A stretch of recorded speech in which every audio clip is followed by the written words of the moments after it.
நமக. முருகா சரணம். ஆவணி மாத பௌர்ணமி.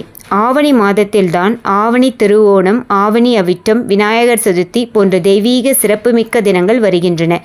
அதுபோன்று இம்மாதத்தில் வருகின்ற பௌர்ணமி மற்றும் அமாவாசை தினங்களும் மிகுந்த முக்கியத்துவம் வாய்ந்ததாக கருதப்படுகின்றன.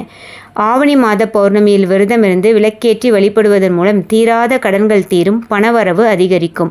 அது மட்டுமின்றி ஒவ்வொரு கிழமையிலும் வரும் பௌர்ணமிக்கும் ஏற்றாற்போல் வழிபாடு செய்தால் மேலும் சிறப்பான பலன்களை பெறலாம். அந்த வகையில் ஆவணி மாத பௌர்ணமியில் வருகின்ற ஆகஸ்ட் 19ஆம் தேதி வருகின்றது. அம்பிகையை மனமுருகி வழிபட்டால் கடன் தொல்லைகள் நீங்கி மகிழ்ச்சியுடன் வாழலாம். இந்நாளில் என்ன செய்யலாம்? ஆவணி மாத பௌர்ணமியில் அம்பிகைக்கு 4 வண்ணங்கள் கொண்ட ஆடையை அணிவித்து, மல்லிகை மலர்கள் சூட்டி, வைடூரிய ஆபரணங்களை அணிவித்து பூஜை செய்ய வேண்டும்.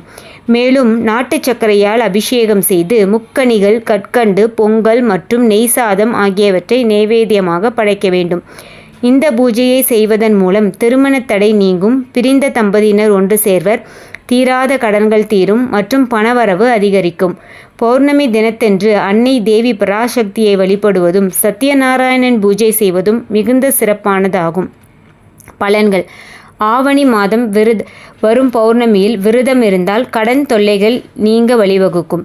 இந்நாளில் அம்பிகையை துதித்து விளக்கேற்றி நெய் கலந்த சாதத்தை நைவேத்தியமாக வைத்து வழிபாடு செய்தால் செல்வம் பெருகும் மற்றும் செல்வம் மேலோங்கி வளரும்.